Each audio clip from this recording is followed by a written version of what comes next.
22 जनवरी 2024 भारत ही नहीं संपूर्ण विश्व के इतिहास में दर्ज होने वाली वो शुभ घड़ी है जिसका इंतजार हर वो व्यक्ति कर रहा था जिसकी आस्था पुरुषोत्तम श्री राम में है।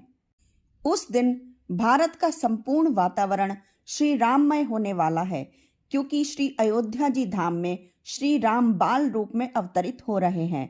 श्री अयोध्या जी में श्री राम जन्मभूमि मंदिर का निर्माण नागर शैली में हो रहा है। लेकिन दोस्तों, क्या आप नागर शैली की विशेषताओं से परिचित हैं? क्या आप जानते हैं कि मंदिर की संरचना की तुलना मनुष्य के किस भाग से की जाती है? नमस्कार दोस्तों, मेरा नाम अर्चना आर्य है और आज मैं आपको श्री राम लला के मंदिर की विशेषताओं के बारे में बताने जा रही हूँ। नागर शैली की क्या विशेषताएं होती हैं, इसके बारे में आज प्रकाश डालेंगे ताकि जब भी आप श्री अयोध्या धाम जाए तो इन बातों को जान लें और उन सारी चीज़ों को कनेक्ट करके एक दूसरे से देखें ताकि उस भव्य निर्माण का आप पूर्ण रूप से आनंद ले सकें और उसके दिव्य दर्शन को सफल कर सकें। आइए दोस्तों, जान लेते हैं अयोध्या मंदिर के स्थापत्य कला की विशेषताओं के बारे में। नागर शैली के अगर विकास पर बात करें तो इस शैली का विकास हिमालय से लेकर विंध्य क्षेत्र तक हुआ है। यह उत्तर भारत में मंदिर स्थापत्य कला की एक लोकप्रिय शैली है। इस शैली की आम बात यह है कि यह संपूर्ण मंदिर एक विशाल चबूतरे अर्थात वेदी पर बनाया जाता है तथा उस तक पहुंचने के लिए सीढ़ियां बनी हुई होती हैं। नागर शैली में जो मंदिर का गर्भगृह होता है उसके ऊपर एक रेखीय शिखर होता है और यह 3 भागों में संलग्न रहता है। इसमें सबसे मध्य उभार के भाग को भद्र रथ कहते हैं, सबसे किनारे वाले उभार को कर्ण रथ कहते हैं तथा भद्र रथ व कर्ण रथ के मध्य वाले उभार को प्रतिरथ कहा जाता है। जबकि शिखर का सबसे महत्वपूर्ण भाग सबसे ऊपर लगा आमलक यानी कि अम्ल सारक होता है और यही वो महत्वपूर्ण भाग है जो नागर शैली में अपनी मुख्य पहचान बनाता है।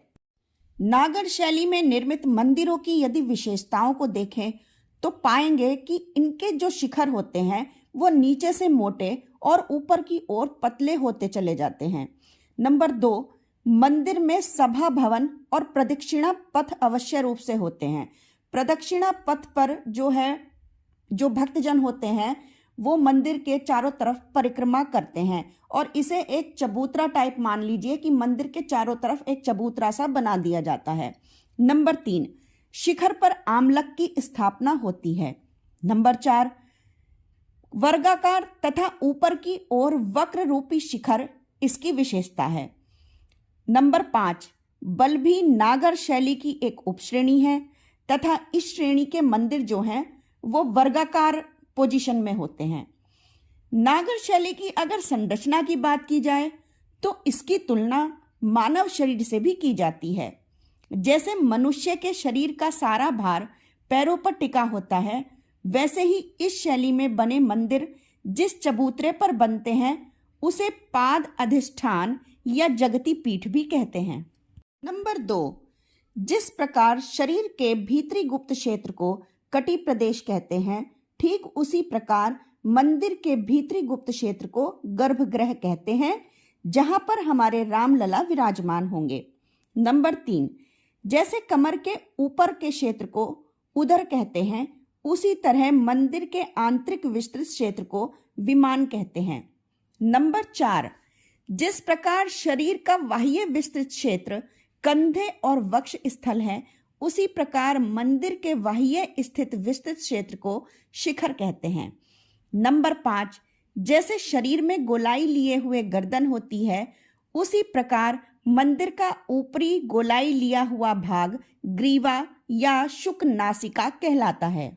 जैसे शरीर का सबसे ऊपरी हिस्सा सिर है वैसे ही मंदिर का सबसे ऊपरी हिस्सा आमलक स्तूप है। तो दोस्तों, देखा आपने कि मनुष्य के शरीर से लेकर किस तरह से कल्पना करके इस स्थापत्य का निर्माण किया गया। तो ये सारी विशेषताएं जो हैं वो नागर शैली की विशेषताएं हैं। अब आप जब भी श्री राम से मिलने अयोध्या जी जाएंगे और मंदिर के दर्शन करेंगे तो आप उसकी संरचना को भली भांति से समझ सकते हैं। दोस्तों, 3 मंजिला यह मंदिर, जिसमें 392 खंबे और 44 दरवाजे हैं, वास्तव में देखा जाए तो वास्तुकला की एक अद्वितीय संरचना है और श्री राम कथा की तरह ही यह वर्षों वर्षों तक अटल रहेगा और अमर रहेगा। इसके जैसा सुंदर स्वरूप कभी होगा ही नहीं। इसकी वाइब्रेशन इतनी जबरदस्त होंगी कि आप वहां जाकर ही सुख और आनंद की अनुभूति करेंगे। दोस्तों, तो श्री राम मंदिर की वास्तुकला के बारे में यह जानकारी आपको कैसी लगी, कमेंट करके जरूर बताइएगा और नॉलेज विद अर्चना को सब्सक्राइब करना भी मत भूलिएगा। मिलते हैं नेक्स्ट वीडियो में, तब तक के लिए जय श्री राम।